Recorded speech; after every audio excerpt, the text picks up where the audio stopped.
సకలాశీర్వాదాలకు కారణభూతుడాన్ని పొందనాలు. ఈ మంచి రాత్రిని బట్టి నేను స్తుతిస్తూ ఉన్నాను. ఇంతవరకు చక్కటి పాటల ద్వారా, నిజంగా ప్రభా చక్కటి ప్రార్థన ద్వారా మీరు మహిమ పొందుకున్నందుకు స్తోత్రాలు. ఈ వాక్యం ద్వారా మాతో మీరు మాట్లాడి మమ్మల్ని బలపరచమని యేసు నామములో అడుగుచున్నాము తండ్రి, ఆమేన్. సర్వాధికారియు నిరంతర స్తోత్రుడైన యేసుక్రీస్తు నామములో మీ అందరికీ నా శుభాభివందనం తెలియజేస్తున్నాను. నా వైపు చూస్తూ మీరు వాక్యం వినండి. ఇవి ఏ దినాలు అనంటే అంత్య దినాలు, దుర్దినాలు, ప్రభు రాకడ సమీపమయ్యే దినాలు ఉంటూ ఉన్నాయి. బైబిల్ అంటుంది సమయమును సద్వినియోగపరుచుకునడి, సమయమును సద్వినియోగపరుచుకునడి. దేవుడు మనకి ఇచ్చిన సమయాన్ని చాలా చాలా జాగ్రత్తగా మనము ఖర్చు పెట్టేవారుగా ఉండాలి. చాలా విలువగా దాన్ని మనం వాడేవారుగా కూడా ఉండాలి. ఎందుకంటే మనకి ఇచ్చిన సమయాన్ని దేవుడు ఖచ్చితంగా లెక్క అడుగుతాడు. మనము మన జీవిత కాలం, నాకు బలం ఉంది, నాకు ధనం ఉంది, నాకు వయసు ఉంది, నాకు అందం ఉంది, నాకు జ్ఞానం ఉంది, నేను ఏదైనా చేస్తాను అని ఒకవేళ అనుకుంటే కనుక నీ ఆత్మను నీవే పాతాళానికి అప్పగించుకుంటున్నావు. ఇలాగే ఒక వ్యక్తి చాలా జ్ఞానం అంటే భూ సంబంధమైన జ్ఞానం కాదు, పర సంబంధమైన జ్ఞానం. జ్ఞానం అంటే అర్థం ఏంటంటే మనకిచ్చిన సమయాన్ని మనం ఎలా సద్వినియోగపరుచుకుంటున్నాం, మనకిచ్చిన సమయాన్ని ఎలా మనం వాడుకుంటున్నాం, దేవుడు నాకు ఇచ్చిన పనిలో నేను ఎలా నమ్మకంగా ఉన్నానా లేదా అని ఆలోచన చేసేదే సరి అయిన జ్ఞానం. ఈ రీతిగా ఒక వ్యక్తి, చాలామంది వ్యక్తులు ఉన్నారు ఈ మధ్య కాలంలో. కొన్ని దినాలుగా ఒక వ్యక్తి గురించి పదే పదే మాట్లాడుకుంటూ ఉన్నారు. ఈ వ్యక్తి గురించి ప్రపంచం అంతా కూడా మాట్లాడుకుంటూ ఉంది. ఎందుకు ఆ వ్యక్తి గురించి ప్రపంచం అంతా మాట్లాడుకోవాలి అని అంటే ఆ వ్యక్తి జీవితము చాలా చాలా విలువైనది. నిజంగా ఈ వ్యక్తి ఇంకొక 10 సంవత్సరాలు కనుక ఉండుంటే ఖచ్చితంగా ప్రెసిడెంట్ అయ్యేవాడట. అంత జ్ఞానం కలిగిన వ్యక్తి. ఈ వ్యక్తిని గమనించినప్పుడు 18 సంవత్సరాల వయసులోనే ప్రభువుని తన సొంత రక్షకునిగా అంగీకరించడం, ప్రభు కొరకు ఏదో ఒకటి చేయాలి, నాకు ఇచ్చిన ఈ విలువైన సమయాన్ని, దేవుడు నాకు అనుగ్రహించిన ఈ జీవితాన్ని ప్రభువుకి సమర్పించాలి, ప్రభు కొరకే నేను వాడబడాలి, ప్రభువుని నేను ఘనపరచాలి, ప్రభువుని నేను మహిమపరచాలి అనే ఆలోచనతోనే తను పెరుగుతూ వచ్చాడట. అలాంటి ఆలోచన కలిగిన ఈ వ్యక్తి ఒక సంస్థని స్థాపించాడు. ఆ సంస్థ పేరు ఏంటంటే యూటర్న్. అంటే యూటర్న్ అనే ఒక సంస్థని స్థాపించి, ఆ మాటకున్న అర్థం ఏంటంటే అమెరికా దేశం ఒకప్పుడు సంపన్నమైన దేశం. ఒకప్పుడు క్రైస్తవ్యానికి ఇది ఒక ఉనికి పట్టు. ఆ దేశంలో నుంచే బలమైన వర్తకులు, బలమైన దైవజనులు, ఒక మాటలో చెప్పాలంటే ఈ రోజున ప్రపంచ దేశాల్లో స్కూళ్ళు ఉన్నాయంటే, ప్రపంచ దేశంలో విద్యారంగం డెవలప్ అయిందంటే, ప్రపంచ దేశంలో చాలా విషయాల్లో అంటే నాగరికత లేని వారికి నాగరికతని నేర్పించగలిగారంటే, ఈ బైబిల్ దేవుణ్ణి పరిచయం చేసింది ఎక్కువ శాతం ఆ దేశంలో ఉన్న, ఆ దేశంలో పుట్టిన వ్యక్తులే. అలాంటి దేశము కాలక్రమేణా ఏమైంది అంటే దిగజారిపోతూ వచ్చింది. ఒక మాటలో చెప్పాలంటే వారు నిద్రాసక్తి కలిగిన వారుగా మార్చబడ్డారు. ఒక మాటలో చెప్పాలంటే తిండి ఆసక్తి కలిగిన వారుగా మార్చబడ్డారు. ఇంకొక మాటలో చెప్పాలంటే వారి సోమరపోతులుగా తయారయ్యారు. ఇంకొక రకంగా చెప్పాలంటే పాపము వెలయతాండమాడుతున్న దేశం అది. దేవుని భయం ఏమాత్రము లేకుండా విచ్చలవిడితనంగా నా జీవితం నా ఇష్టం, నేను ఎలాగైనా బ్రతుకుతాను, నేను ఎలాగైనా జీవిస్తాను అన్నట్టుగా వాళ్ళు మారిపోవటం జరిగింది. అంత మాత్రమే కాదు, వారికి ప్రభుత్వాలు కూడా సహకరిస్తూ ఉన్నాయి. ఎక్కువగా అక్కడ ఈ వ్యక్తి ఇప్పుడు దాకా నేను చెప్పిన వ్యక్తి పేరు ఏం పేరంటే చార్లిస్ చార్లిస్ పిక్ అనే ఈ వ్యక్తి యవనస్తుడు. ఏ వయసులో చనిపోయాడు అని అంటే కరెక్ట్గా చెప్పాలంటే 31 సంవత్సరాల వయసులోనే అతను చనిపోయాడు. ఇతనుకున్న టార్గెట్ ఏంటంటే యువతిని దేవుని వైపు త్రిప్పాలి. ఇతనుకున్న టార్గెట్ ఏంటంటే పాడైపోయిన ఈ వ్యవస్థని మళ్ళీ బాగు చేయాలి. ఇతనుకున్న టార్గెట్ ఏంటంటే ఏ విధము చేతనైనా పూర్వపు వైభవం మరలా తీసుకురావాలి అని ఆలోచన చేస్తూ అతను ఈ పని చేస్తూ వచ్చాడు. ఒక మాటలో చెప్పాలంటే యువకుడు, యవనస్తుడు, చాలా జ్ఞానం ఉంది. తన జ్ఞానం దేనికో దానికి వాడుకుంటే అతను బాగా డెవలప్ అయ్యేవాడు. కానీ తనకున్న ఏకైక ఆశ ఏంటంటే ఏ విధము చేతనైనా ప్రభును ఘనపరచాలి, వీళ్ళందరినీ ప్రభు తట్టుకు త్రిప్పాలి అనే ఆలోచనతోనే తను బ్రతుకుతూ ఉండేవాడట. ఎందుకు అతనికి ఇంత వైరాగ్యం వచ్చిందని అంటే పూర్తిగా వారు బైబిల్ని విడిచిపెట్టేశారు. పూర్తిగా బైబిల్కి వ్యతిరేకంగా వారు ప్రవర్తిస్తూ ఉన్నారు. ఒక రకంగా చెప్పాలంటే సొదొమ గొమొర ఏ రీతిగా అయితే ఉందో ఆ పరిస్థితిలో అమెరికా ప్రాంతం దిగజారిపోయింది. వేరే వేరే చట్టాలు, పురుషులు వివాహం చేసుకోవచ్చు, స్త్రీలు వివాహం చేసుకోవచ్చు, ఒకరిద్దరు ముగ్గురు పెళ్లి చేసుకోవచ్చు, ఎన్ని అబర్షణలు చేయించుకోవచ్చు, ఎలాగైనా తిరగవచ్చు, ఎలాగైనా చేయవచ్చు అని ప్రతిదీ కూడా బైబిల్కి వ్యతిరేకంగా వారు ప్రవర్తిస్తూ ఉన్నారు. దానికి ప్రభుత్వాలు కూడా ఆమోదం పలుకుతూ ఉంది. కానీ అంతమందిలో ఎంతోమంది యవనస్తులు అక్కడ ఉన్నారు, కానీ దేవుని ఆత్మ ఈ వ్యక్తిని ప్రేరేపించింది, ఈ వ్యక్తిని పురుకొల్పింది. ఈ వ్యక్తిని ఎంతగా పురుకొల్పిందంటే నీవు నా కొరకు అతసాక్షిగా మార్చబడబోతున్నావు అయినప్పటికీ కూడా ఏమాత్రం భయం లేకుండా తనకిచ్చిన సమయాన్ని, నేను అంటాను సమయమును సద్వినియోగం చేసుకునే వ్యక్తులు ఎవరైనా ఉన్నారు భూమి మీద అంటే ఇలాంటి వ్యక్తులను బట్టే. అంటే అతనికి 31 సంవత్సరము వయసులోనే తన సమయాన్ని ఎంతగా విలువ కాపాడుకుంటూ వచ్చి ప్రభుకు దాన్ని అంకితం చేసి ప్రభు కొరకు వాడబడ్డాడంటే నాకు చాలా ఆశ్చర్యం వేసింది. అంటే ఏ విధము చేతనైనా వీళ్ళందరికీ యేసుక్రీస్తు ప్రభుల వారిని పరిచయం చేయాలి. అతను ఎక్కువగా డెబేట్లో కూర్చుంటూ ఉండేవాడట. అంటే ఆ డెబేట్కి వచ్చిన వాళ్ళందరూ మేధావులు వస్తారు కదా, జ్ఞానవంతులు వస్తారు కదా, యువత బాగా వస్తుంది కదా. ఈయన ఏం చేసేవాడంటే ఇలాగ డెబేట్లని పెట్టడం, మాట్లాడుతూ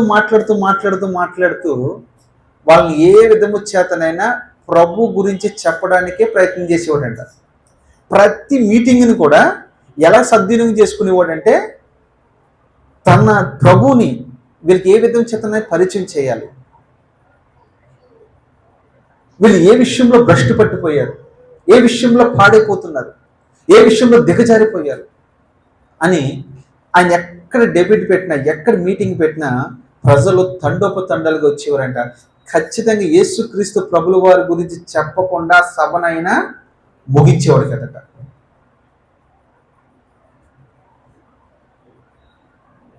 అంటే యువతను ప్రత్యేకంగా టార్గెట్ చేసి వాళ్ళు అంటూ ఉండేవాడంట, అయ్యా మీ యవన జీవితాలు పాడు చేసుకోవద్దు, ఈ యవన జీవితము చాలా విలువైనది. యవనస్తుడా నువ్వు బలవంతుని చేతిలో బాణం వంటి వాడివి. అతనుకున్న ఏకైక ఆశ ఏంటంటే నేను చనిపోయే లోపు ఈ అమెరికా ప్రాంతాన్ని మళ్ళా పూర్వపు వైభవం తీసుకురావాలి అని ఎప్పుడు తహతహలాడుతూ ఉండేవాడట. తన భార్యతో కూడా ఎప్పుడు ఇదే సంభాషణ చేస్తూ ఉండేవాడంట.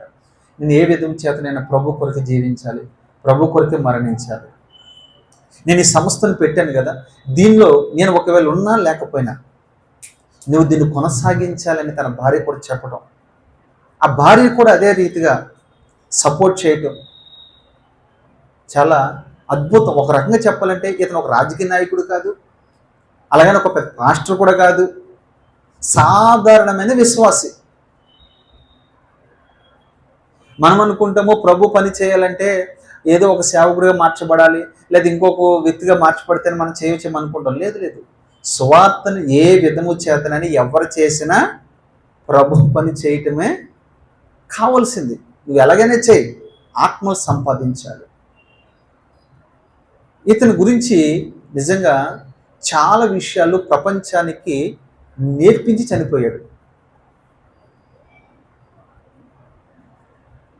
మంచి పోరాటము పోరాడి తిని నా పరుగును కడముట్టించి తిని. చూసారా, మంచి పోరాటం. ఏది మంచి పోరాటం? మంచి పోరాటం అంటే ఏంటి తెలుసా? ప్రభు కొరకు ప్రయాసపడేదే మంచి పోరాటం. ప్రభు కొరకు అంటే ప్రభు నిమిత్తం, ప్రభు నామమును ప్రకటిస్తూ, ప్రార్థన చేస్తూ, సువార్తను ప్రకటిస్తూ, ఆత్మను సంపాదిస్తూ ఆ వ్యక్తి చనిపోతాడు. చూసారా, దాన్ని ఏమంటారంటే హతసాక్షి అని అంటారు. అది మంచి పోరాటం అంటారు. నిన్న 2 రోజుల క్రితము ఒక తల్లిని సమాధి చేయడానికి వెళ్తే ఆ పక్కన రాయబడింది ఒక వ్యక్తి సమాధి మీద, నేను మంచి పోరాటము పోరాడి తిని నా పరుగును కడముట్టించి తిని అన్నాడు. మరి ఆయన నిజంగా పరిగెట్టాడా లేదా మనకు తెలియదు. ప్రతి ఒక్కరికి ఇది ఒక ఫ్యాషన్ అయిపోయింది, మంచి పోరాటం పోరాడానని. ఎవరి కొరకు పోరాడా నువ్వు? నీ కుటుంబం కొరకు పోరాడలేదా నువ్వు? నీ భార్య కొరకు పోరాడలేదా? నీ భర్త కొరకు పోరాడలేదా? నీ పిల్లల కొరకు పోరాడలేదా? లేకపోతే నీ ఉద్యోగం కొరకు, నీ వ్యాపారం కొరకు, లోక సంబంధమైన వరకు పోరాడి నువ్వేమైపోయి చనిపోయావు. దాన్ని వెనకలు ఏమని రాయించుకుంటున్నావు? మంచి పోరాటం. అది కాదు. నువ్వు ప్రభు కొరకు పోరాడే వ్యక్తిగా నువ్వు ఉంటే అప్పుడు ఆ టైటిల్ నీకు వర్తిస్తుంది. ఎంతోమంది బైబిల్లో ఉన్నారు కదా, ఎంతోమంది అపోస్తలులు ఉన్నారు కదా, ఎంతోమంది జ్ఞానులు ఉన్నారు కదా, ఎంతోమంది ప్రార్థన పరులు ఉన్నారు కదా. మరి అపోస్తలుడైన పౌలు మాట్లాడినట్టుగా వాళ్ళు ఎందుకు మాట్లాడలేకపోయారు? అపోస్తలుడైన పౌలు ఏమంటాడంటే, నేను లోకమును పెంటగా ఎంచాను.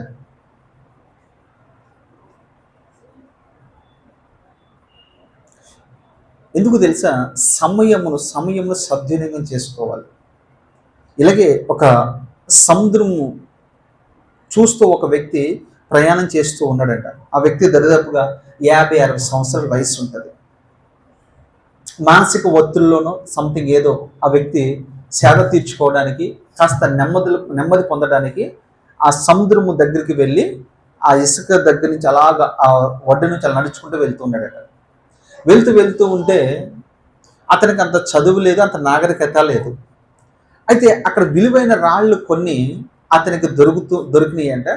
అవన్నీ జోబులో వేసుకుని అతను ఏం చేస్తున్నాడంటే నడుచుకుంటూ వెళ్ళి ఒక్కొక్క రాయి ఎట్లా సముద్రం వేసి కొడుతుంటే అది మీకు బాగా తెలుసు కదా, సముద్రం వేసే రాయి ఏదన్నా ఇట్లా ఉన్నదాన్ని కొడితే ఏమవుతుంది? ఇలా కప్పగొంతులేస్తుంది కదా. ఆ టైపు అతను దాన్ని ఆస్వాదిస్తూ ఇదేదో బాగుంది కదా అని క్యాజువల్గా కొట్టుకుంటూ వెళ్తున్నాడట. కానీ ఆ రాళ్ళు చాలా అందంగా ఉన్నాయి, కానీ ఇతనికి తెలియట్లేదు. కొంత దూరం అలాగ వెళ్ళిన తర్వాత వెళ్తూ కొట్టుకుంటూ వెళ్తున్నాడు. ఈలోగా ఒక తెలివిగల ఒక అతనికి ఎదురుపడి, అయ్యా నువ్వేం చేస్తున్నావు అని అడిగాడంట. ఏం చేసేది ఏముంది, నా దగ్గర కొన్ని రాళ్ళు ఉన్నాయి, ఆ రాళ్ళు తెల్ల కొట్టుకుని వెళ్తున్నానయ్యా, ఇదే నేను చేసే పని అని. ఏ రాళ్ళు అవి చూపించంటే ఆ రాళ్ళు చూపిస్తే ఆ రాళ్ళు చాలా చాలా వాల్యుబుల్గా ఉన్నాయి. ఆ రాళ్ళు ఏంటి అంటే వజ్రాలు. అతను అడిగాడంట, ఇది నాకు అమ్ముతావా అని అన్నాడంట. ఇదేం చేసుకుంటాను అని అడిగాడంట. ఏదో చేసుకుంటున్నాయా, ఇది నాకు ఇస్తావా అని అంటే ఇతనికి డౌట్ వచ్చిందండి. ఏంటి ఇతనికి ఇస్తానని అడుగుతున్నాడని ఇస్తే దానికి కాస్త డబ్బు ఇచ్చి అతను వెళ్ళిపోయాడట. ఇంతకీ ఇది ఏంటో నీకు తెలిసి అని అడిగాడంట. వెళ్తూ ఏదో రాళ్ళండి అన్నాడంట. ఇవి రాళ్ళు కాదు, ఇవి మామూలు రాళ్ళు కాదు, ఇవి గులక రాళ్ళు కాదు, ఇవి చాలా విలువైన రాళ్ళు.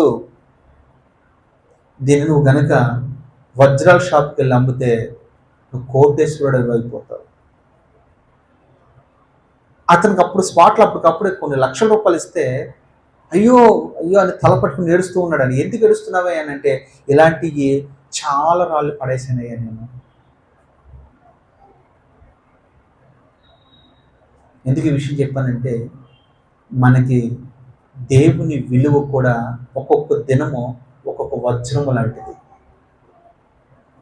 ఆ ఒక్కొక్క దినాన్ని మనం జాగ్రత్తగా ఖర్చు పెట్టేవారిగా మనం ఉండాలి, జాగ్రత్తగా వాడుకునేవారిగా మనం ఉండాలి. ఒక దినాన్న నీవు నేను ప్రభు దగ్గరికి వెళ్తున్నప్పుడు నీకు ఇచ్చిన జీవితంలో నువ్వేం చేసావు? నా కొరకు ఏదైనా ప్రయాసపడావా? నా కొరకు ఏదైనా చేసావా? ఏదైనా సంపాదించావా అని ప్రభు అడిగితే నువ్వు ఒక లెక్క చెప్పేవాడిగా ఉండాలి. ఈ చార్లిస్ కూడా మీరు గమనిస్తే తన యవన జీవితము ప్రాణార్పంగా పోయబడండి. బ్రతికితే క్రీస్తు, చావైతే నాకు లాభమే అనుకున్నాడు.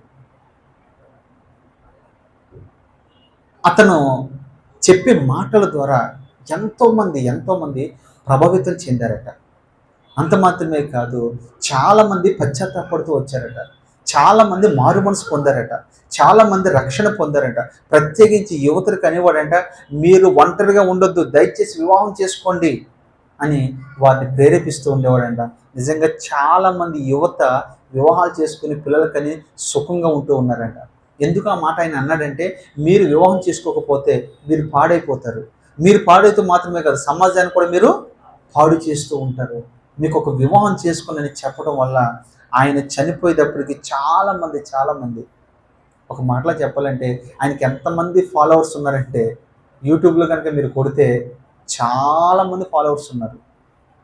మేబీ ఆయనకున్నంత ఫాలోవర్స్ ఎవరికి కూడా లేకపో ఉండొచ్చు.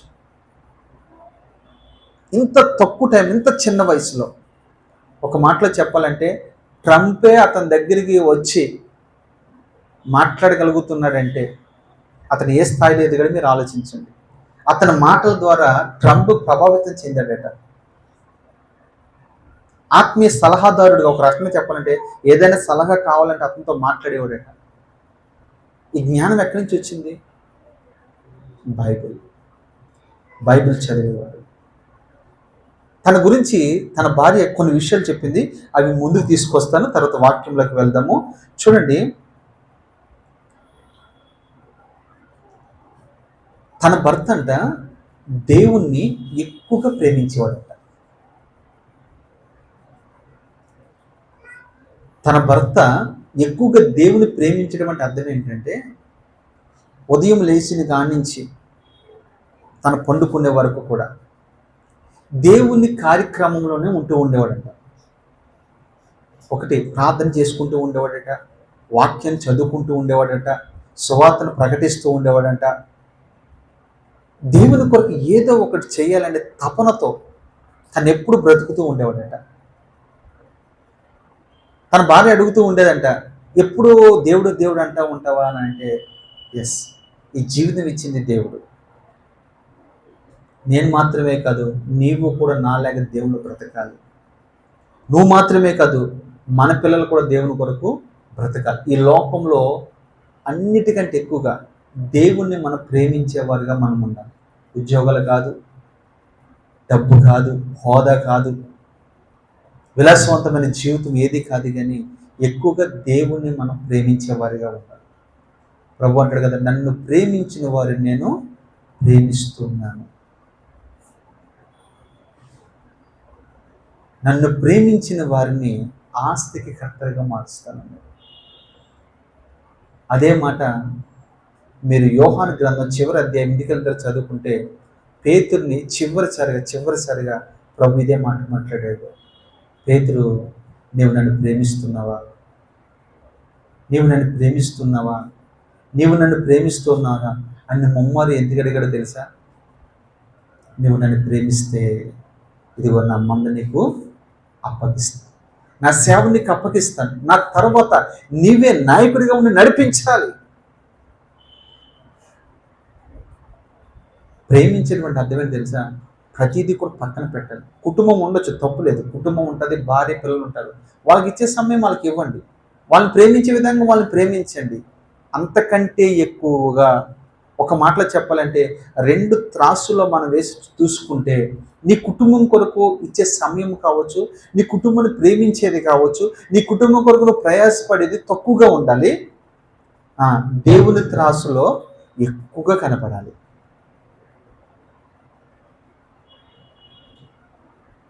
దేవుని త్రాసులో చూసినప్పుడు నీ కుటుంబంతో గడిపేదానికంటే దేవునితో ఎక్కువ గడిపేవని కనపడాలి.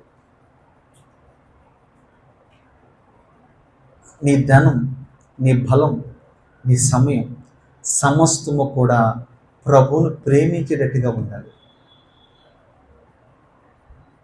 ఎక్కువగా తన భర్త ఆమెకి ఇలాగే చెప్తూ ఉండేవాడంట, నేను ఎక్కువగా దేవుని ప్రేమిస్తాను. దేవుని ప్రేమించే విషయంలో నిస్వార్థముగా ఉంటారు. దేవుని చాలామంది ఎప్పుడు ప్రేమిస్తారంటే వాళ్ళకి ఏదైనా జబ్బు చేసినప్పుడు, ఏదైనా బాగలేనప్పుడు, ఏదైనా నష్టం కలిగినప్పుడు పైగా ప్రేమిస్తూ ఉంటారు. కానీ దేవుణ్ణి మనము ఎక్కువగా ప్రేమించేవారిగా మనం ఉండాలి. ఇది ప్రపంచానికి ఎంతోమంది తెలియపరిచారు. కానీ ఈరోజు ఒక వ్యక్తి గురించి మనం మాట్లాడుకుంటున్నాం కాబట్టి ఆ వ్యక్తి ప్రపంచానికి ఏమి చెప్పి ఏ సందేహం ఇచ్చి వెళ్ళిపోయాడో తెలుసా? నేను దేవుణ్ణి ప్రేమించాను, మీరు కూడా దేవుణ్ణి ప్రేమించారు. అతను ఇచ్చిన మొదటి సందేశం. రెండవదిగా చూస్తే, నేను చనిపోయిన తర్వాత, అతను బ్రతుకున్న దినాలు, చివరి దినాల్లో మాట్లాడిన మాటలు ఇవి. నేను చనిపోయిన తర్వాత నా గురించి ప్రజలు ఏం చెప్పుకోవాలో తెలుసా? నా ధైర్యం గురించి చెప్పుకోవాలి, నాకున్న విశ్వాసం గురించి చెప్పుకోవాలి, నేను దేవుని కొరకు ఏ పని చేశాను ఆ పనిని వారు మాట్లాడుకునేటట్టుగా ఉండాలి అని తనకున్న రెండవ కోరికట. అతను చనిపోయిన తర్వాత నాకు ధైర్యం ఏంటి? ఎవరికి ఇంత ధైర్యం ఏంటి యవనస్తుడికి? చూడండి, ఒక వ్యక్తి పబ్లిక్లోకి వెళ్ళాడు అని అంటే ఎప్పుడైనా ప్రమాదం. అది అందులోకి అమెరికాలో ప్రతి వాడి దగ్గర ఏముంటాయి చెప్పండి? గన్స్ ఉంటాయి. అతను ఈ రెండో మాట, తన భార్య చెప్తున్న మాటలు ఇవి అంటాడు, నా భర్త ధైర్యం కలిగిన వ్యక్తి, రెండోది విశ్వాసము కలిగిన వ్యక్తి, వీటిని గుర్తుపెట్టుకుంటే చాలు. నన్ను గుర్తుపెట్టుక అవసరంలా. ఏం గుర్తుపెట్టుకోమని అంటున్నాడు? నాకున్న ధైర్యం, నాకున్న విశ్వాసం మీరు కలిగి ఉండండి అని అతను ఆ మాటలు చెప్పి అతను ఈ రీతిగా ప్రభావితం చేశాడు. మూడవదిగా చూస్తే, తన దేశాన్ని బాగా ప్రేమించేవాడట. దేశభక్తి చాలా ఎక్కువ అంట. రెండోది కుటుంబాన్ని బాగా ప్రేమించేవాడు. ఇటు దేశభక్తి ఉంది, కుటుంబాన్ని కూడా బాగా ప్రేమించేవాడట. దేశం గురించి ఎందుకు అతను ఇంతగా ప్రయాసపడ్డాడంటే, ఏ విధము చేతనైనా నా దేశ ప్రజలు నశించిపోకూడదు, ఈ పాపపు బంధకాల నుంచి వారు విడిపించబడాలి.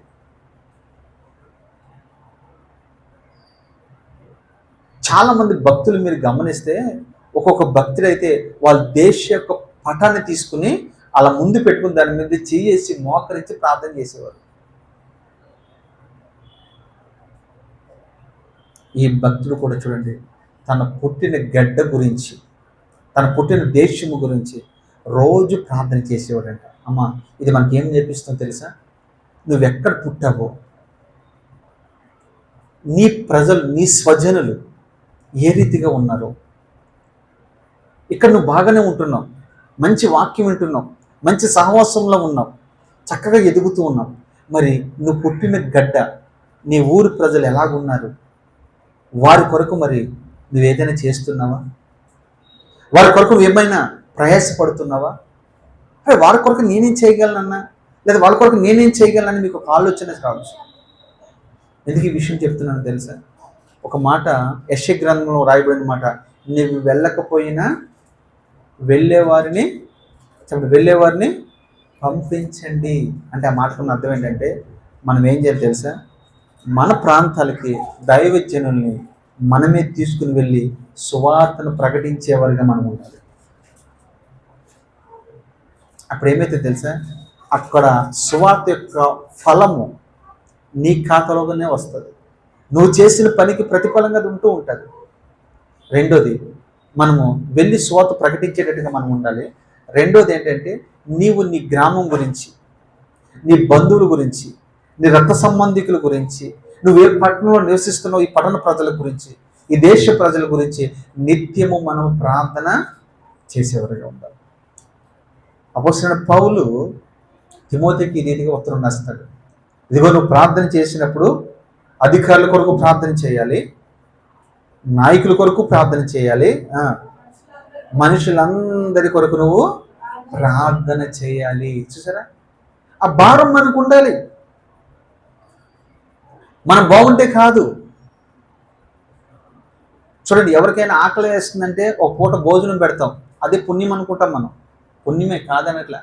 ఎవరైనా దిగంబరిగా ఉంటే వస్త్రాలు ఇస్తాం, మంచిదే కాదనట్లా. ఎవరైనా యాక్సిడెంట్లో ఇదైతే రక్తం పోతే రక్తం ఇస్తాం, మంచిదే. వీటన్నిటికంటే శ్రేష్టమైనది ఏదైనా ఉందంటే సువార్తను ప్రకటించడం.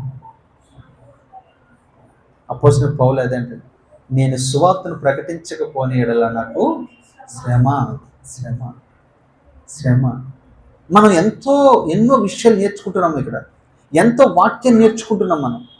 ఇవన్నీ నేర్చుకున్న నీవు ఒక సాధనంగా తయారయ్యి నీవు కూడా ఈ చార్లెస్ లాగా ఏం చేయాలి తెలుసా? మనం కూడా దేశభక్తి కలిగిన వారుగా, మన దేశము గురించి నిత్యము ప్రార్థన చేసేవారుగా ఉండాలి. ఉదయకాలంలో లేచావా, ఈ పట్టణం గురించి నువ్వు ప్రార్థన చేయాలి, ఈ రాష్ట్రం గురించి నువ్వు ప్రార్థన చేయాలి, ఈ దేశం గురించి నువ్వు ప్రార్థన చేయాలి. అది నీ బాధ్యత. అంతే. ఇర్మియా అంటాడు, నశించిపోతున్న ఆ ప్రజలు చూసి నా తల జలమయముగాను నా కన్నులు కన్నీటి ఓటగా నేను పంచుకున్నాను. ఎందుకు ఇర్మియా? ఎవరు నశించిపోతే నీకెందుకు? లేదు లేదు, వారు నా స్వజనులు, నా దేశపు వారు, నా కులస్తులు, నా మతస్థులు, మేమందరూ ఒకే దేవుని బిడ్డలమని. చూడండి, ఇర్మియాని ఎన్నోసార్లు కొట్టారు, తిట్టారు, చంపడానికి ప్రయత్నం చేశారు. అయినా కానీ ఆ మాట అంటే చూడండి, నా తల జలమయముగాను నా కన్నులు కన్నీటి ఓటగా మార్చుకున్నాను. ఇదే రీతిగా చూస్తే ఒక పట్టణం అంతా కాల్చబడింది, ప్రజలందరూ చల్లా చెదరైపోయారు. ఆ పట్టణం ఒక రకంగా చెప్పాలంటే భయంకరమైన ఒక శ్మశానంగా కనపడుతూ ఉంది. కానీ ఒక వ్యక్తి దగ్గరికి వెళ్ళి విషయాలు చెప్తూ ఉన్నారు.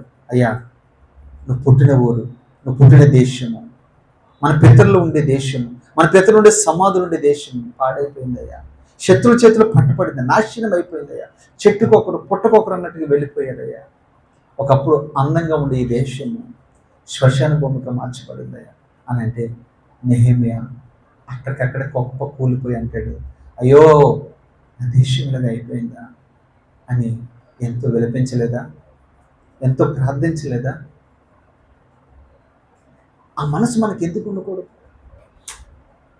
ఈ చార్లెస్ కిక్ అనే వ్యక్తి కూడా బైబిల్ చూసే తన ప్రభావితం చెందాడు. ఆ భారం నీలో రావాలంటే నువ్వు నిత్యము ప్రార్థన, వాక్యం చదివే అనుభవం నీకుంటే నీ భారం నీకు వస్తుంది. ఊరినే రాదు. అందరికీ భారం ఉండదు, కుటుంబ భారం ఉండదు చాలామందికి. కానీ దేవుని సన్నిధిని కూర్చిన భారం నిజంగా నీకుంటే నేను అంటాను, నువ్వు బ్రతికి దినములన్నిటి కూడా కృపాక్షేమములే నిన్ను వెంటాడునుగాక. అంత మాత్రమే కాదు, నువ్వు చనిపోయిన తర్వాత కూడా నీ సాక్ష్యము ద్వారా ఎంతోమంది ప్రభావితము చెందుతురుగాక.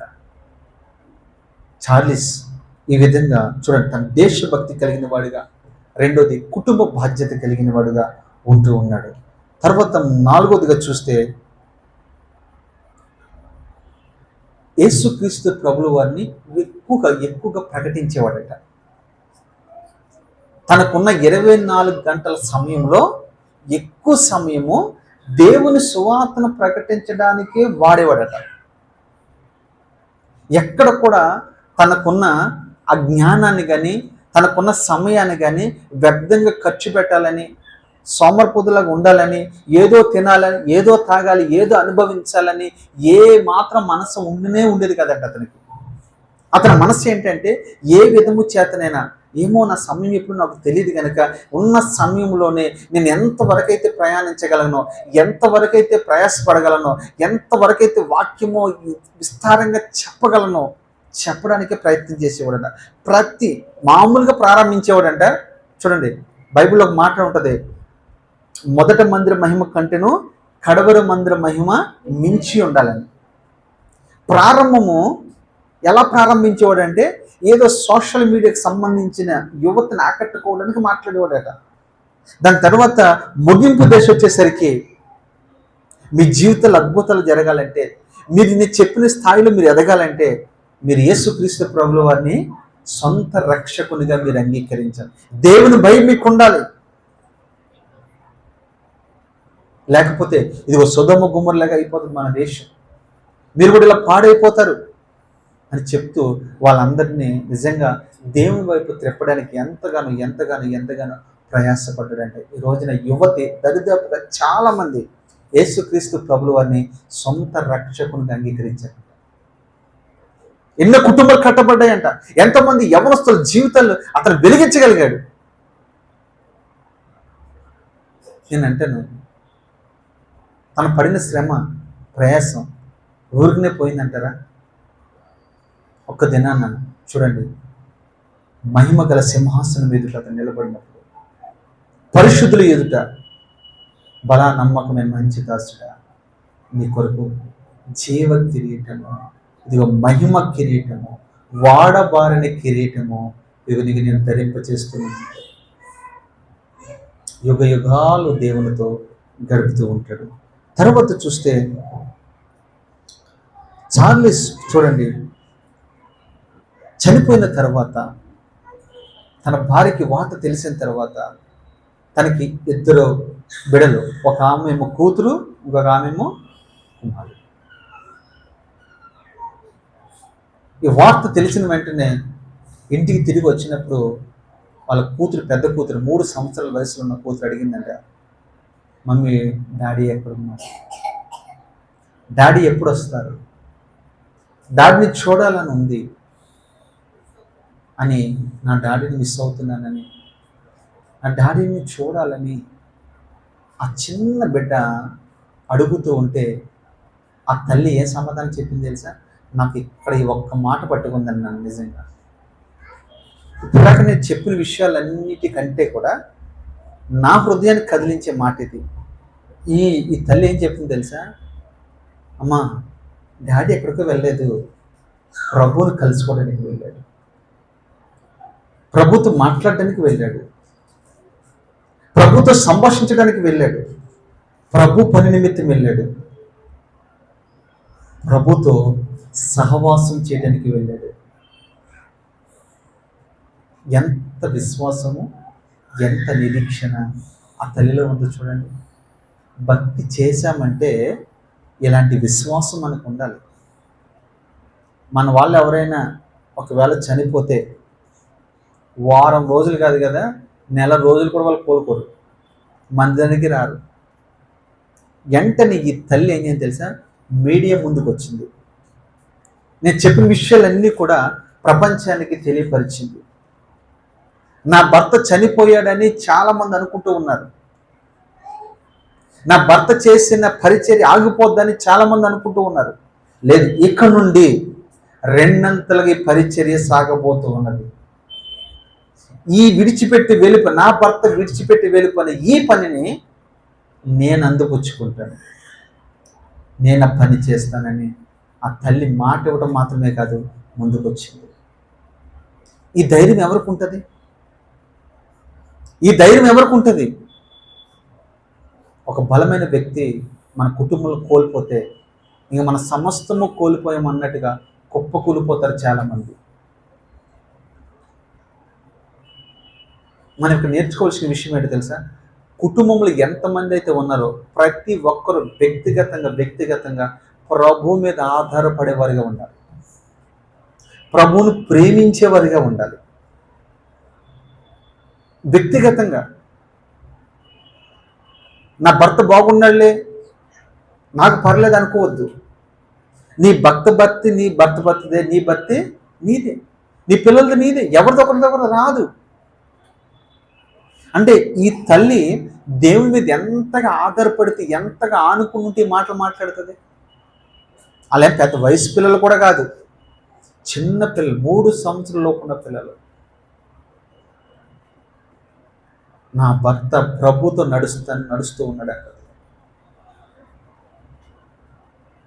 ఈ పని మరింతగా ముందుకు వెళుతుంది. ఆయన పెట్టిన సంస్థ పేరు ఏం పేరు చెప్పండి? యూటర్న్.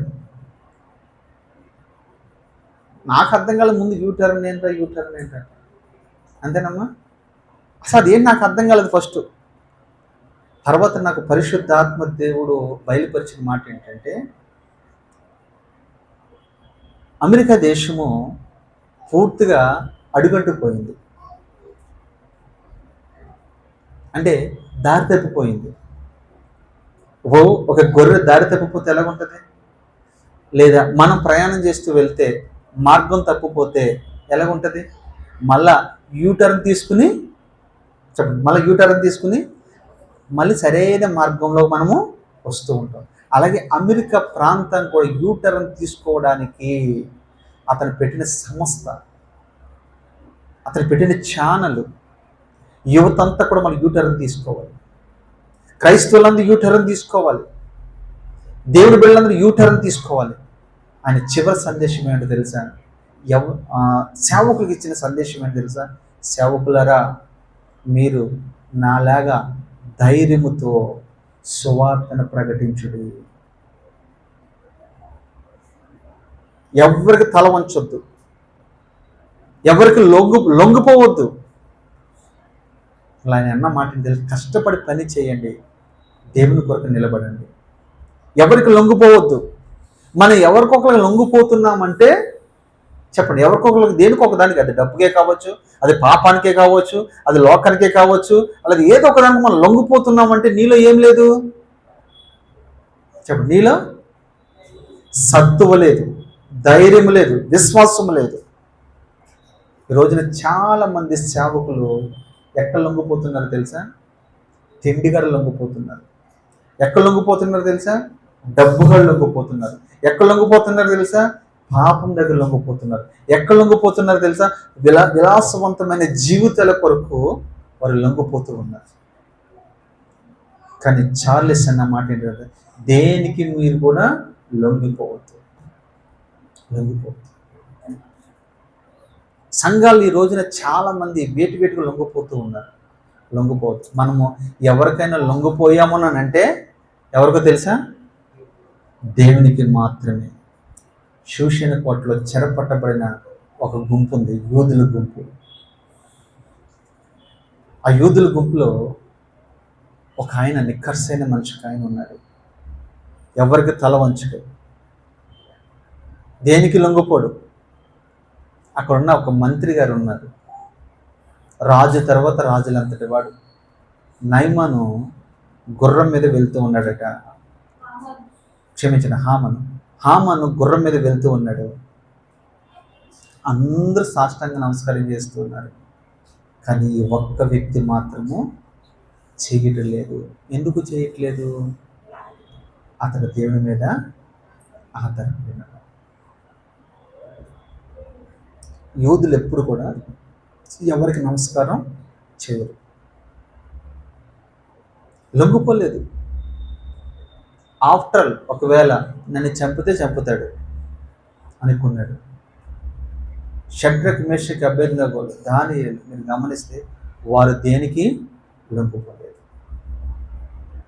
యోసేపు బానిసగా ఉన్నాడు, లొంగిపోయాడా? లొంగల.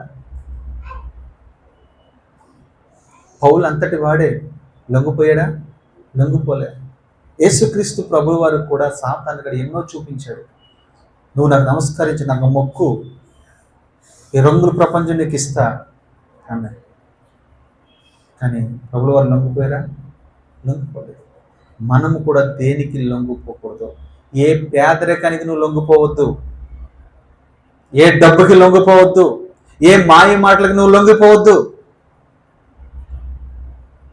ఆ రీతిగా నువ్వు దేవునికి లొంగిపడితే, దేవునికి లోపడితే, దేవునికి సరెండర్ అయిపోతే దేవుడు ఖచ్చితంగా నిన్ను ఆశీర్వదించునుగాక. చార్లెస్ ద్వారా ప్రపంచానికి ఎన్నో విషయాలు, ఎన్నో సందేహాలు, నిజంగా చెప్పాలంటే, ఒక్క మాటలో చెప్పాలంటే, యువతికి ఉన్న చిక్కుముళ్ళన్నీ కూడా ఆయన ఏం తెలుసా విప్పుతూ వచ్చాడు. ఆయన ప్రత్యర్థిగా ఉన్న వాళ్ళు ఎవరైనా సరే, ఎంతటి జ్ఞానవంతుడైనా సరే, పొరపాటున ఆయన ప్రశ్నకి జవాబు చెప్పలేకపోయేవారట. ఓడిపోతూ సిగ్గుపడే వెళ్ళేవారట. ఈయనకి ఇంతటి జ్ఞానం ఎక్కడి నుంచి వచ్చింది? పైనుండి వచ్చే జ్ఞానం. చిన్న వాక్యాన్ని చదువుకుందాం, వాక్యంలోకి వెళ్దాం. లూకా సువార్త 6వ అధ్యాయము 8వ వాక్యం చదువుకుందాం. లూకా సువార్త. అయితే ఆయన వారి ఆలోచనలు వెరిగి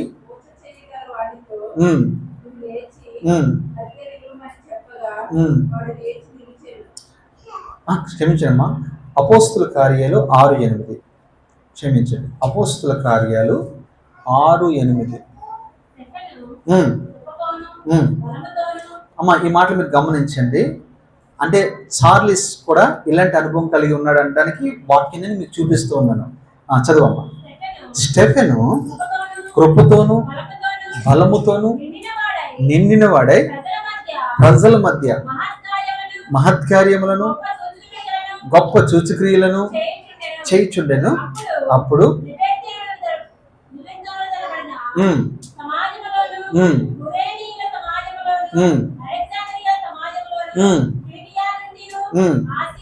ఆసియా నుండి వచ్చిన వాళ్ళు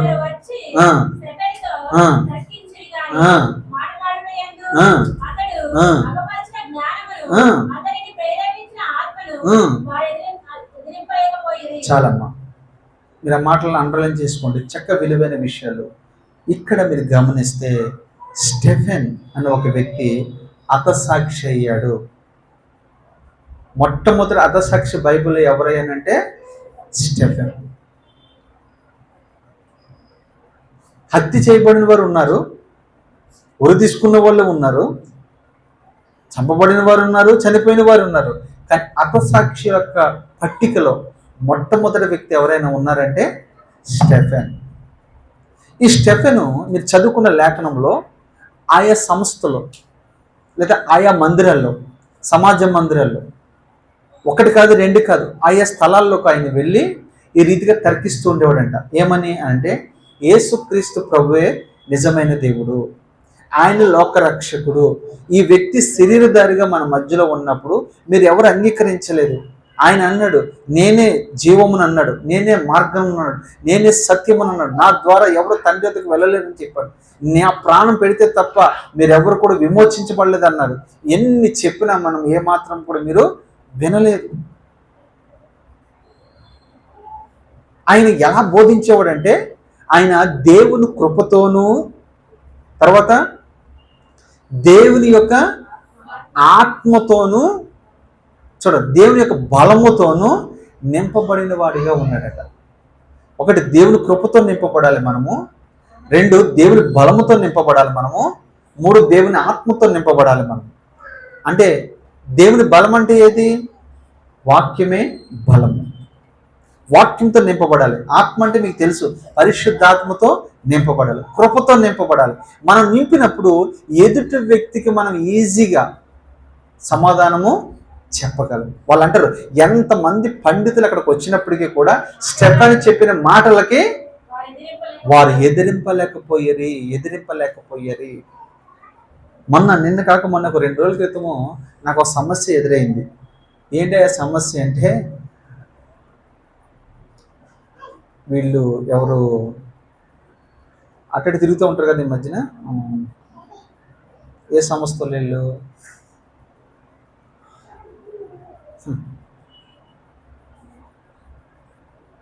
యెహోవా సాక్షులు. నేను బైబిల్ తీసుకుని ఇలా వస్తూ ఉన్నాను. నన్ను ఎదుర్కొని 2-3 వెనకాల ముందెళ్ళిన అంటారు ఇలా సైకిల్ చేస్తున్నాడు. నేను బైబిల్ పట్టుకుని వస్తుంటే నన్ను ఆపి ప్రైజ్ లార్డ్ బ్రదర్ అన్నారు. బాగా ప్రైజ్ లార్డ్ చెప్పిన తర్వాత వాళ్ళు మాట్లాడే మాటలు చూస్తే నిజంగా వాక్యం తెలియని వాళ్ళు అయితే ఈజీగా పడిపోతారు. వాళ్ళు ఎక్కడి నుంచి ప్రారంభించారు తెలుసా?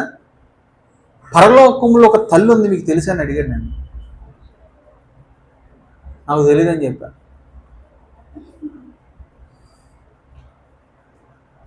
ఆ తర్వాత మీకు ఇజ్రాయేలీలు పండుగలు చేస్తారు కదా, మీకు తెలుసా అని అన్నారు.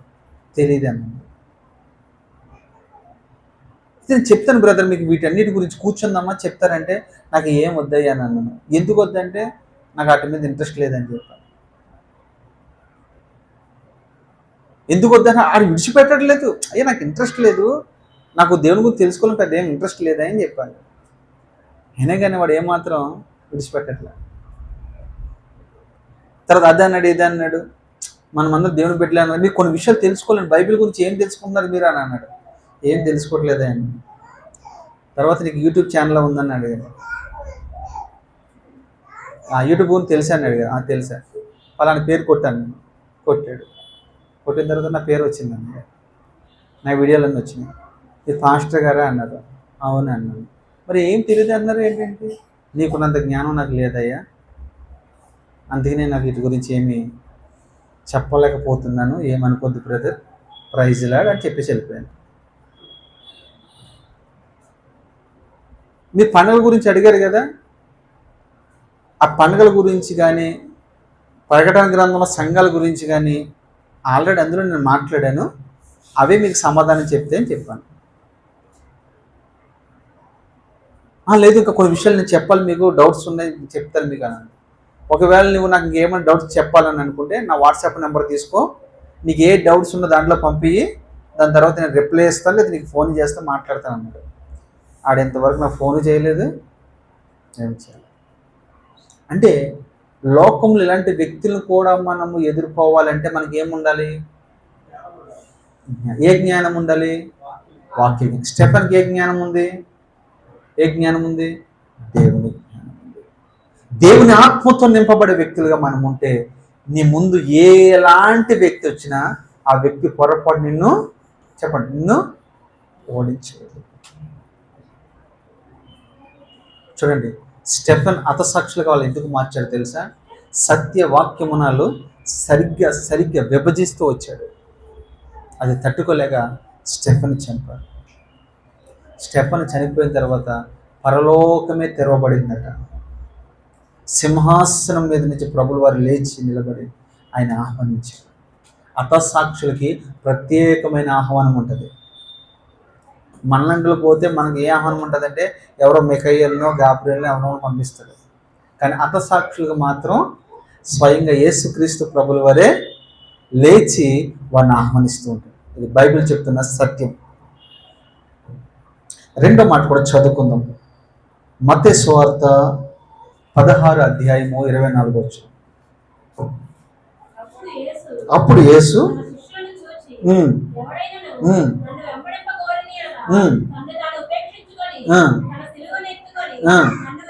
నన్ను వెంబడింపవలెను, తన ప్రాణమును, ఈ మాటను అండర్లైన్ చేసుకోండి, విలువైన మాట. తన ప్రాణమును రక్షించుకున్నవాడు దాన్ని పోగొట్టుకుంటాడు, నా నిమిత్తము తన ప్రాణమును పోగొట్టుకున్నవాడు దానిని దక్కించుకునేను. చాలా ఇక్కడ ప్రభు వారు ఏమన్నారంటే, శిష్యులందరినీ పిలిచి ఒక మాట అంటాడు, అయ్యా మీరెవరైనా నన్ను వెంబడింపగోరిన ఎడలా మిమ్మల్ని మీరే ఉపేక్షించుకొనిడి, సిద్ధపరచుకుంటూ మాత్రమే కాదు, సిద్ధపరచుకునే నీవు నీ సిలువను ఎత్తుకోవాలి. ఈ మధ్యన చాలామంది సేవకులే కావచ్చు, విశ్వాసులే కావచ్చు, ప్రభు ఇక్కడ స్పెషల్గా చక్కగా వివరించి క్రోడీకరించి ఒక మాట మాట్లాడాడు. ఏమనంటే, మీ సిలువను మిమ్మల్ని ఎత్తుకోమన్నాడా, నా సిలువ మీరు మోయమన్నాడా? ఈ రోజుల్లో మనం ఏం చేస్తున్నామంటే, మనం వేసే సిలువ మోతున్నాం. ఆ సిలువ చాలా బరువైంది, చాలా భారమైంది. కానీ ఆ సిలువ మనం మోయొద్దు, మనం మోయలేము. గుడివాడ ప్రాంతంలో ఒక ఆయన నాకు తెలిసిన ఆయన, ఎందుకంటే నేను గుడివాడలోనే ఎక్కువగా పెరిగాను. నేను అక్కడ మాకు చర్చెస్ కూడా ఉన్నాయి, చాలా చెప్పాను కదా మీకు. అక్కడ ఒక ఆయన ఉన్నాడు, ఆయన పేరు చెప్పను కానీ ఈయన ఏం చేస్తాడంటే, ఈ శ్రమ దినాలు వస్తే ఆయన కూడా సిలువ ఇలా పెట్టుకుని ఊరంతా తిరుగుతాడు. తిరిగి ఒక గదిలోకి వెళ్ళి సిలువ వేయించుకుంటాడు. ఇదే వ్యక్తి హైదరాబాద్ ప్రాంతానికి కూడా వచ్చాడు, ఇటు పక్కన ఉంటాడు. అప్పుడప్పుడు మంగళవారం వస్తాడు. ఆయన ఒక దిక్కును కూర్చుని ప్రార్థన చేస్తూ తనకున్న అసిస్టెంట్లు ఏం చేస్తారంటే పక్కన మూటలు పెడతారు. ఏ మూటలు ఇయ్యానంటే బూడిద. ఆ బూడిదని ఏం చేస్తాడంటే అతని పైన కుమ్మరించమంటాడు. అతని మైండ్ కుమ్మరించిన తర్వాత మనిషి అంతా బూడితో నింపబడుతుంది. ఆ బూడిదలో నుంచి ప్రార్థన చేస్తాడు.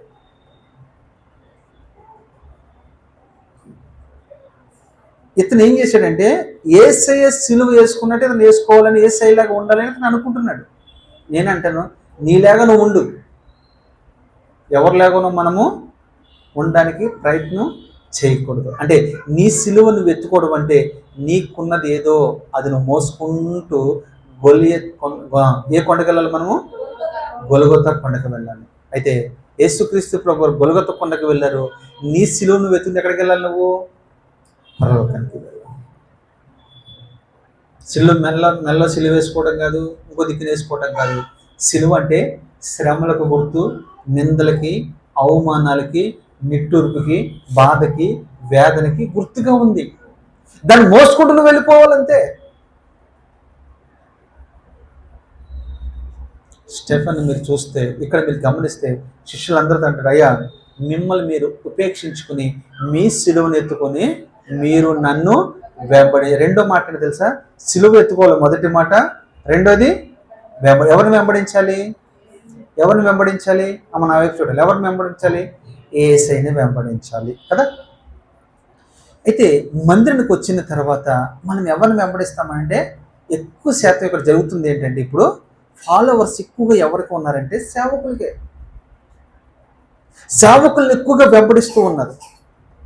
నేను అంటాడు, వాడు నరకని పోతాడు, వీళ్ళందరూ కూడా. ఇది వాస్తవం. ఇది మనం ఎవరిని వెంబడించాలి? యేసయ్యని వెంబడించాలి. ఏది వెంబడించాలి? వాక్యాన్ని వెంబడించాలి. ఏది వెంబడించాలి? ఆజ్ఞలు మనం వెంబడించాలి. అంతేగాని ఎవరినెవరినో వెంబడించకూడదు. వాళ్ళు వెంబడించారనుకో, వాళ్ళు ఎక్కడ పోతారు? బైబిల్ ఒక మాట రాయబడి ఉంది, మీకు తెలుసా? గుడ్డివాడికి చెప్పండి, గుడ్డివాడు దారి చూపిస్తే ఎక్కడికి వెళ్తారు ఇద్దరు కూడా? అంతే. ఇప్పుడు వాళ్ళు ఏంటంటే వాళ్ళు కనబడాలి, వినబడాలని వాళ్ళు ఏదో ప్రయత్నం చేస్తున్నారు. ఇక్కడ వాళ్ళు కూడా ఏం చేస్తారంటే, అరే ఈ వ్యక్తిలాగా నేను ఉండాలి, ఈ వ్యక్తిలాగా నేను మాట్లాడాలి, ఈ వ్యక్తిలాగా నేను పాడాలి, ఈ వ్యక్తిలాగా నేను ప్రవచించాలి, ఈ వ్యక్తిలాగా నేను ప్రార్థన చేయాలనుకుంటున్నాను. నేనంటాడు, ఆ వ్యక్తి ఎవరో తెలుసా? గుడ్డివాడు. ఈ గుడ్డివాడిని వెంబడించిన వాడు కూడా చెప్పండి గుడ్డివాడే. ఈ గుడ్డివాడు ఆ గుడ్డివాడు ఇద్దరు ఎక్కడ పోతారు చెప్పండి? నరకన పోతారు. అంతే, అంత నుంచి ఏం లేదు. ఒకటి, నీ సిలువ నువ్వే ఎత్తుకోవాలి. రెండు, చెప్పండి దేవుణ్ణి వెంబడించే వరకు ఉండాలి. మూడో అనుభవం చెప్పండి. చదువు. తన ప్రాణమును రక్షించుకోవడానికి నా నిమిత్తము. అంటే ఈ మాటకు అర్థం ఏంటి? ఎవరైనా చెప్పగలరా మీరు? స్పష్టంగా రాయబడిన మాట ఏంటంటే, నీ ప్రాణం నువ్వు రక్షించుకుంటే కనుక అది పోగొట్టుకుంటావు, కానీ నా నిమిత్తం పోగొట్టుకుంటే మాత్రం అది రక్షించుకుంటావు. ఇదే ఈ మాటకున్న అర్థం. అంటే ఈ మాటకున్న అర్థం ఏంటి? అది నీకు అర్థమైంది కదమ్మా. నీ కొరకు నువ్వు ప్రయాసపడితే, లేదా నీ కుటుంబం కొరకు నువ్వు ప్రయాసపడితే, లేదా నీ భర్త కొరకు, నీ భార్య కొరకు, నీ పిల్లల కొరకు, నీ కుటుంబం కొరకు నువ్వు కష్టపడి కష్టపడి కష్టపడి కష్టపడి కష్టపడి వయసంతా ఉడికిపోయిన తర్వాత, బలమంతా ఉడికిపోయిన తర్వాత నువ్వు చనిపోతే చూసావా, అప్పుడు నీ ప్రాణం ఏమైతే తెలుసా? పోతుంది, దక్కించుకోలేదు. అంటే నీ ఆత్మని నీవే నరకానికి అప్పగించుకుంటున్నా. అయితే ఇక్కడ రెండో మాట ఉంది. ఇక్కడ నా నిమిత్తము. ఎవరి నిమిత్తము? యేసయ్య నిమిత్తం. యేసయ్య నిమిత్తం ఎవరైతే ప్రాణం పోగొట్టుకుంటారో దాన్ని వాళ్ళు రక్షించుకుంటారు. ఇప్పుడు చార్లిస్ ఉన్నాడు కదా, యవనస్తుడు. ఈ యవనస్తుడు ఎవరి కోసం చనిపోయాడు? ఈ 31 సంవత్సరాల యవనస్తుడు ఎవరి కొరకు చనిపోయాడు? దేవుని కొరకే చనిపోయాడు. డెఫినెట్లీ. అవునంటారా కాదంటారా? ఏం చేస్తూ చనిపోయాడైనా? సువార్త ప్రకటిస్తూ ప్రకటిస్తూ ప్రకటిస్తూ చనిపోయాడు. ఇప్పుడు ఇతర ప్రాణము ఇప్పుడు దేవుని నిమిత్తం పోగొట్టుకున్నాడా, తన నిమిత్తం తను పోగొట్టుకున్నాడా? చూసారా ఎంత అద్భుతం! వివరంగా వాక్యం రాయబడి ఉందండి. మనం అర్థం చేసుకోకపోవటమే మనం చేస్తున్న మిస్టేక్. నువ్వు దేవుని పని చేస్తూ చేస్తూ చేస్తూ పోగొట్టుకుంటే నీ ఆత్మ డైరెక్ట్ ఎక్కడికి వెళ్తా చెప్పండి.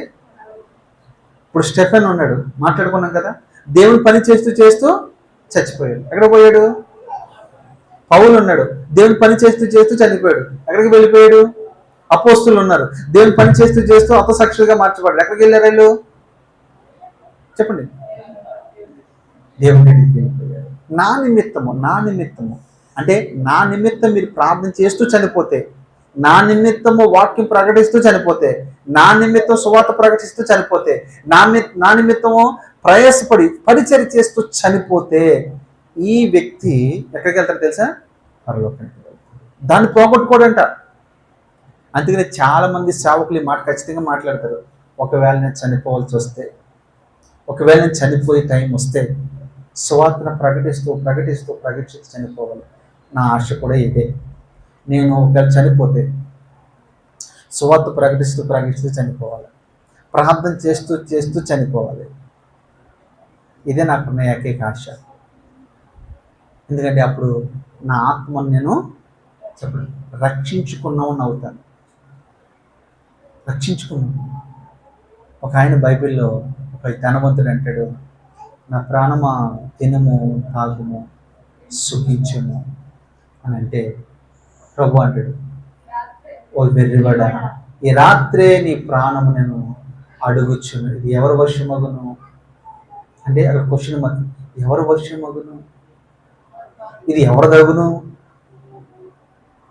ఇది నరకానిక పరలోకానిక? చూసారా? నా కొరకు మీ ప్రాణమును మీరు పోగొట్టుకుంటే చార్లెస్ అదే చేశాడు. వాక్యం ప్రకటిస్తూ చనిపోయాడు. తన ఆత్మ ఇప్పుడు పరలోకంలో దాచబడి ఉంది. మీకు 2 విషయాలు అర్థమైనాయి. 3వ విషయం చెప్పి నేను ముగిస్తాను. అదే మత్తయి సువార్త 10వ అధ్యాయము 37.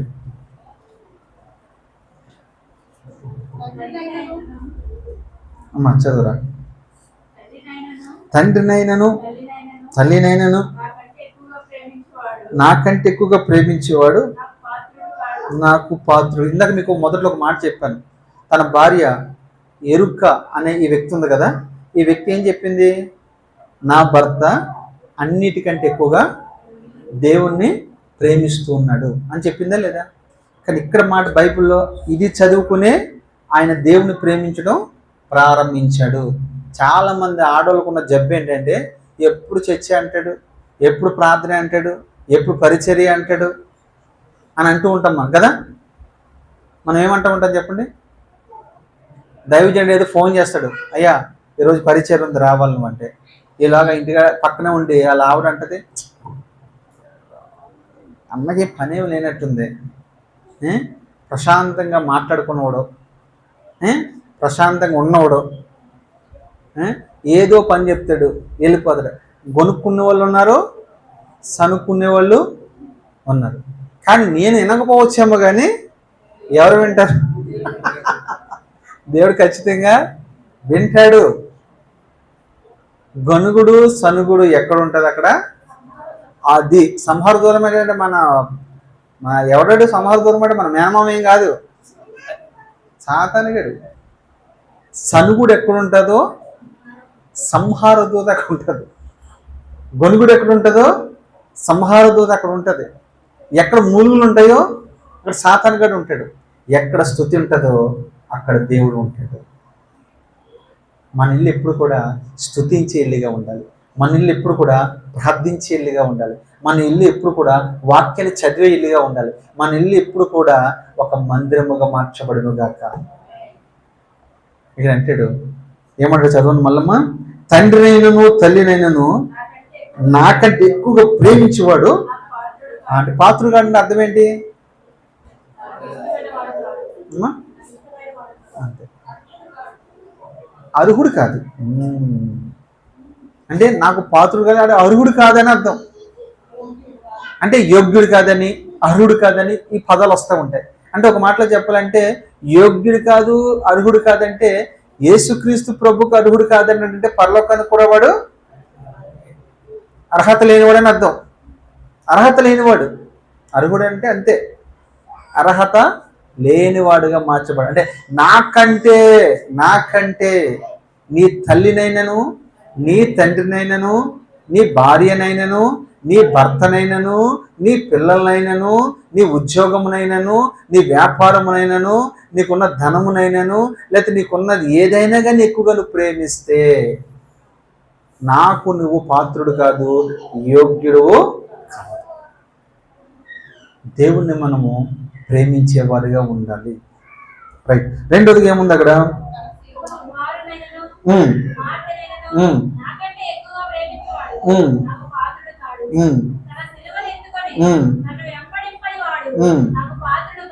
మరి రెండోది ఎవరు పాత్రలు కదంటే ఇక్కడ? నా సిలువను, అది నా సిలువను ఎత్తుకుని, అది తన సిలువను ఎత్తుకుని నన్ను వెంబడింపనివాడు. అబ్బా, అంతకుముందు ఏం చెప్పాడు ఆయన? ఎవరు సిలువాడు ఎత్తుకుని రండి బాబు అని చెప్పాడు. కానీ ఇక్కడ ఏం చెప్తున్నాడు? తన సిలువను ఎత్తుకుని నన్ను వెంబడింపనివాడు. మళ్ళా చెప్తాను, నన్ను వెంబడింపనివాడు. ఎవరినెవరినో వెంబడిస్తున్నారనే కదా ఈ మాటకున్న అర్థం. ఈ మాటకున్న అర్థం ఏంటంటే, ప్రభులు వారు అప్పుడే చెప్పారంటే నన్ను వెంబడి ఎవరిని ఉద్దేశించి చెప్పాడు తెలుసా? అక్కడ 4 గుంపుల వారు ఉన్నారు. ఒకళ్ళు ఎవరు? సద్దుకీయులు, శాస్త్రులు, పరిసయ్యులు, ధర్మశాస్త్ర ఉపదేశకులు. ఈ 4 గుంపుల వారు మీరు గమనిస్తే చూడండి, వాళ్ళు వేరే వాళ్ళు వెంబడిస్తున్నారట. వేరే వాళ్ళు ఎవరంటే ఎవరికి తెలుసా? ఆయన చాలాసార్లు ఈ మాట మాట్లాడాడు. ఏమంటాడంటే, అయ్యా ఈ సద్దుకీయులు, శాస్త్రులు, పరిసయ్యులు అందరూ అంటారు, నీవు మా పితరుడైన అబ్రహము కంటే గొప్పవాడివా, సొలొమోను కంటే గొప్పవాడివా, యోన కంటే గొప్పవాడివా, దావీదు కంటే గొప్పవాడివా, మోషే కంటే గొప్పవాడివా, ఈ దేవాలయం కంటే నువ్వు గొప్పవాడివా అని తర్కిస్తూ ఉన్నారు. అంటే వీళ్ళు దేన్ని వెంబడిస్తున్నారు? ఇక్కడ మీకు అర్థమైంది వాక్యం? దేన్ని వెంబడిస్తున్నారు? అబ్రహాముని. అంటే ఒక మాట, దీన్ని మనం ఎలా అర్థం చేసుకోవాలంటే, ఉదాహరణకి మీ ఇంటిలో ఎవరైనా, మీ తండ్రి కావచ్చు, మీ పెదనాన్న కావచ్చు, లేదా మీ బంధువులు ఎవరైనా కావచ్చు, వాళ్ళు ఒకవేళ పాస్టర్లు అయి ఉన్నా, లేకుంటే సంఘ పెద్దలు అయి ఉన్నా, లేదంటే ఏదో ఒక దేవుని పనుల్లో నిమగ్నమైన వ్యక్తులు అనుకోండి. మనం ఏమంటారు తెలుసా? చర్చకొత్తంగానే మన వాక్యం వినం. మనం అంటారు తెలుసా, మా పెదనాన్న కూడా పాస్టరే, లేదా మా నాన్న పాస్టరే, మా నాన్న సంఘ పెద్ద, మా నాన్న చర్చే కట్టించారు, మా ఊర్లో మా పేరున చెప్పండి, మా పేరున చర్చ్ ఉంది, మా నాన్న చర్చికి స్థలం ఇచ్చాడు, పుట్టుకతోనే క్రైస్తవులు మేము అంటే ఏం చెప్పుకుంటున్నాం మనం? దీన్ని ఏమంటారు? దీన్ని సెల్ఫ్ డబ్బా. రైట్, సెల్ఫ్ డబ్బా అంటారు. సెల్ఫ్ డబ్బా కొట్టుకోవటం.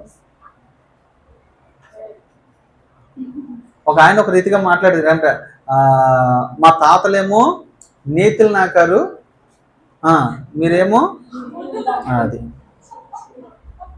వాస్తవం. ఇది ఒక ఆయన మాట్లాడిన మాట. అంటే మా నాన్న అది, మా అన్న అది, మేము ఇది, అది. అరే నీది ఏంటి అసలు? నువ్వేంటి? ఒక ఆయన ఇలాగే రిజల్ట్ జరిగిన విషయం చెప్తాను. సురారం చర్చికి వెళ్తారు వీళ్ళు ఫస్ట్లో. ఇది 10 సంవత్సరాల క్రితం జరిగిన సంఘటన చెప్తున్నాను మీకు. అక్కడికి వచ్చి ఒక ఆమె అనేది, అలా ఆయన ఇద్దరు కూడా, అయ్యా మేమేంటో తెలుసా మీకు, మా క్యాస్ట్ ఏంటో తెలుసా, మా పొజిషన్ ఏంటో తెలుసా మీకు, అలాగే పాస్టర్ దగ్గర అత్తమాలు అంటూ ఉండేవాడంట. ఒక రోజున ఆయన పాపం వచ్చాను, అయ్యా ఇంతకీ మీరు ఎవరయ్యా, మీ బ్యాక్గ్రౌండ్ ఏంటయ్యా అని అడిగాడంట. అయ్యా మా ఊర్లో మాకు 10 ఎకరాల పొలం ఉండేది. అప్పుడు అర్థమైపోయింది దీనికి. ఏమన్నాడు? 10 ఎకరాల పొలము ఒకప్పుడు మాకు ఉండేది, మరి ఇప్పుడు అదే పొలంలో మేము కూలి పనికి వెళ్తున్నామని చెప్పాడు. అంటే వీడికి ఏం తగ్గలేదు వీళ్ళు. దీన్ని లోక సామెత ఒకటి ఉంటుంది, వివరమా సవరం అయిపోయిందా ఏదో అంటారు కదా, అది కది ఇంకోటి. ఇది కూడా బాగుంది. చింత చచ్చిన ఇది భలే కనిపెట్టారు. ఎవరు కనిపెట్టారు? కానీ చింత చెట్టుని చూసారు మీరు? అది ఎండిపోయినా కానీ పులుపు, అది వేపకు అలక్కదు. తినగా తినగా వేపకు ఏమవుతుంది? తీగ. ఇది అలక్కదు. సవరం పోయిన వివరము రాలేదంటారు. అంటే ఒకప్పుడు అంటే నాకు ఎంత జుట్టు ఉండదండి, ఇప్పుడేంటి కదా. అలాగా ఇక్కడ మీరు గమనిస్తే ఎవరో భక్తి నీకు రాదు. మీ నాన్నదే, మీ అమ్మదే, మీ అన్నదే. ఇక నీదేంటి? అసలు నువ్వేంటి ఇప్పుడు? మన వాళ్ళందరూ ఏం చేస్తారు తెలుసా? ఏం గొడవ చెప్పరు, ఊరందరూ కూడా చెప్తారు. ఇక్కడ అంటాడు అద్భుతమైన మాట. ఇక్కడ చూడండి ఏమంటున్నాడు ఇక్కడ.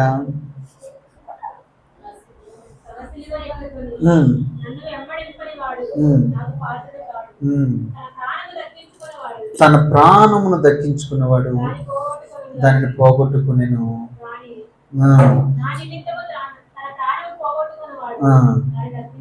చాలు, నేను ముగిస్తున్నాను. చూడండి మళ్ళా చెప్పాను, నా నిమిత్తము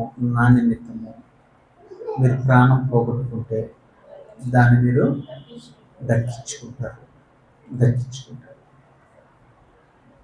ఎందుకు ఈ విషయం చెప్తున్నానంటే, మనము నువ్వు చిన్న స్థాయిలో ఉన్నా, పెద్ద స్థాయిలో ఉన్నా, విశ్వాసమైనా, సేవకుడువైనా, సంఘ పెద్దవైనా, ఏదైనా కావచ్చు, ఈ ద్రాక్ష తోటలో మనం అందరము పనివారమై ఉన్నాం.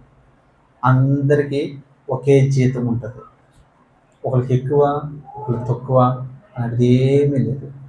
మీకు బైబిల్ చక్కగా ప్రభు ముందే చెప్పించాడు కదా, ఉదయకాలం 10 గంటలకు వచ్చి ఏ జీతమో అదే జీతం. అలాగని మీరు ఉదయకాలం ప్రార్థన 10 గంటలు రాకుండా లాస్ట్కి వచ్చి మీ జీతం మీకేస్తుందంటే అది కాదు. అది ఎవరికి తెలియని వారికి. ఇది మనకు కాదు. నా నిమిత్తం, నాకు నచ్చిన మాట, నా నిమిత్తం, ప్రభు నిమిత్తము ప్రాణం పోగొట్టుకోవాలి. అరే ఈ వ్యక్తి ఎందుకు చనిపోయాడురా అంటే, తాగి లెవెల్ పడి చచ్చిపోయాడు. ఈ వ్యక్తి ఎందుకు చనిపోయాడురా అని అంటే, గుండె జబ్బు చచ్చిపోయాడు. ఈ వ్యక్తి ఎందుకు చనిపోయాడురా అని అంటే, కిడ్నీలు ఫెయిల్ అయి చనిపోయాడు. ఈ వ్యక్తి ఎందుకు చనిపోయాడురా, క్యాన్సర్ చనిపోయాడు. ఈ వ్యక్తి ఎందుకు చనిపోయాడు, రకరకాల కారణాలు ఉంటాయి.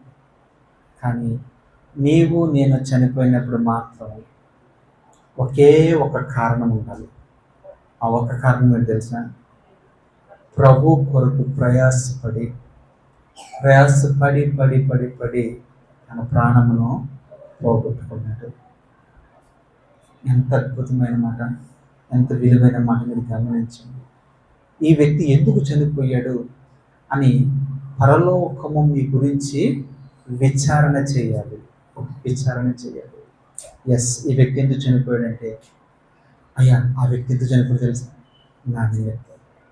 అయ్యా సింహాసనం మీదకి లేచారంటే వస్తున్న వ్యక్తి ఎంత ప్రాముఖ్యమైన వ్యక్తి అయి ఉంటేనే మీరు లెగిస్తారు కదా. ఇప్పుడు మనం ఎవరైనా మన ఇంట్లోకి లేదా సమాజ మందిరంలోకి వచ్చినప్పుడు లేదా బయటకు వచ్చినప్పుడు ఎవరైనా ఒక పెద్ద వ్యక్తి, ఉన్నతమైన వ్యక్తి, గౌరవం ఉన్న వ్యక్తి వచ్చినప్పుడు ఏం చేస్తాం? మనము అందరము లేచి నిలబడతామా లేదా? ఎందుకు నిలబడతాము అంటే ఆ వ్యక్తి చేసిన పనులు అలాంటి. ఒక వ్యక్తికి విలువ ఊరినే రాదు, అవునంటారా కాదంటారా? ఆ వ్యక్తి ఎంతగా ప్రయాసపడితే ఆ వ్యక్తి ఆ విలువ వస్తుంది తెలుసా? చూడండి, యేసుక్రీస్తు ప్రభులు వారే సింహాసనం మీద నుంచి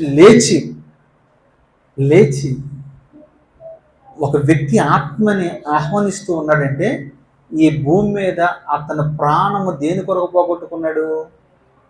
నా నిమిత్తం. దూతలు అడుగుతున్నారు, కెరూబులు అడుగుతూ ఉన్నారు, 4 జీవులు 24 పెద్దలు అడుగుతూ ఉన్నారు, అక్కడున్న పరిశుద్ధులు అడుగుతూ ఉన్నారు, అయ్యా మీరు లేవడం ఏంటి? ఎందుకు మీరు లెగుస్తున్నారు? అయ్యా నా నిమిత్తం అంత సాక్షి అయిన ఒక వ్యక్తి వస్తున్నాడు అయ్యా, ఆ వ్యక్తిని నేను ఎదుర్కోవాలి. నేను స్వయంగా వీళ్ళు ఎదుర్కొంటే తప్ప నా మనసులాగా ఉండదయ్యా అని ప్రభుల వారే స్వయంగా లేచి తన ఆత్మను ఆహ్వానిస్తూ ఉన్నాడు.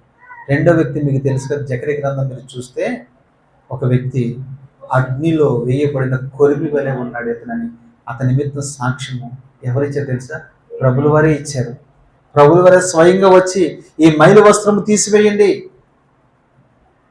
ఈ మురికి బట్టలు తీసివేయండి, ఇతనికి వేరే వస్త్రాలు ధరింప చేయండి, తెల్లని వస్త్రాలు ధరింప చేయండి అని వేరే వస్త్రములు ఆయనకి ధరింప చేసి స్వయంగా యేసుక్రీస్తు ప్రభుల వారే పరలోకంలోకి అతన్ని ఆహ్వానిస్తూ ఉన్నాడు.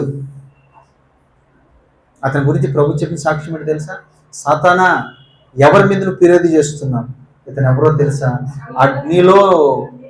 అగ్నిలో తీసిన కొరిమి వలె ఉన్నాడు కదా, దగ దగ మండుచున్న ఒక కట్టె వలె ఇతను ఉన్నాడు కదా, ఇతని మీద నువ్వు ఫిర్యాదు చేసేది. నేను ముగిస్తున్నాను. ఇక్కడ కూర్చునేవారు కానీ లైవ్లో విన్నవారు కానీ ఒక దినాన నీకోసం నా కోసం పరలోకం మీద ఎదురు చెప్పగలనా? ప్రభు నీకోసం నా కోసం నీ మాటలు చెప్పగలనా? నీకోసం నా కోసం ప్రభు ఎదురు చూస్తాడా? ఈ భూమి మీద ఎన్నో నిందలు, అవమానాలు, నిట్టూర్పులు, ఎన్నో శ్రమలు, ఎంతోమంది చేత కొట్టబడ్డారు, తిట్టబడ్డారు, అవమానించబడ్డారు, చివరికి హతసాక్షులుగా మార్చబడ్డారు. అంటే ప్రకటన గ్రంథంలో అప్పుడప్పుడు చెప్తూ ఉంటాను కదా, ఎవరు వీళ్ళు, ఎక్కడి నుంచి వస్తున్నారు, ఈ సమూహం ఏంటి అని పరలోకం అంతా తొంగు చూసి అడుగుతుందంట ప్రభు. అడిగితే ప్రభు అన్నాడు, వీళ్ళు ఎవరో తెలుసా? మహాశ్రమలు అనుభవించి వచ్చిన వారు, గొర్రెపిల్ల రక్తంలో తమ వస్త్రంలో ఉతుక్కుని వాటిని తెలుపు చేసుకునేది. చూడండి, ఒకటి మహాశ్రమలు, అంటే శ్రమలు అంటే మామూలు శ్రమలు కాదు. ఏ శ్రమలు అయ్యి? మహాశ్రమలు అనుభవించి చూడండి వస్తున్నవారు. అంత మాత్రమే కాదు, వీళ్ళ రెండోది గొర్రెపిల్ల రక్తములు తమ వస్త్రములు ఉతుక్కున్నారు. చివరిగా అక్కడ జడ్జిమెంట్ ఏంటి తెలుసా? నువ్వు మహాశ్రమలు అనుభవించడం ఒక ఎత్తు అయితే, ఫైనల్గా అక్కడ గొర్రెపిల్ల రక్తంలో మనము వస్త్రాలు ఉతుక్కో. ఏ వస్త్రాలు ఇవి చెప్పండి? నీతి వస్త్రాలు. ఈ నీతి వస్త్రాల మీద మన ప్రయాణం వెళ్తున్నప్పుడు ఖచ్చితంగా డస్ట్ పడుతుంది. అలాగే ఈ లోక ప్రయాణం వెళ్తున్నప్పుడు ఖచ్చితంగా పరలోకం చేరువై లోపు నీ మీద కూడా ఎన్నో ఎన్నో ఎన్నో డాగు మచ్చ ముడతా ఉంటుంది. దాన్ని మనం ఏం చేయాలి తెలుసా? యేసే రక్తము చేత కడగబడేవారుగా ఉండాలి.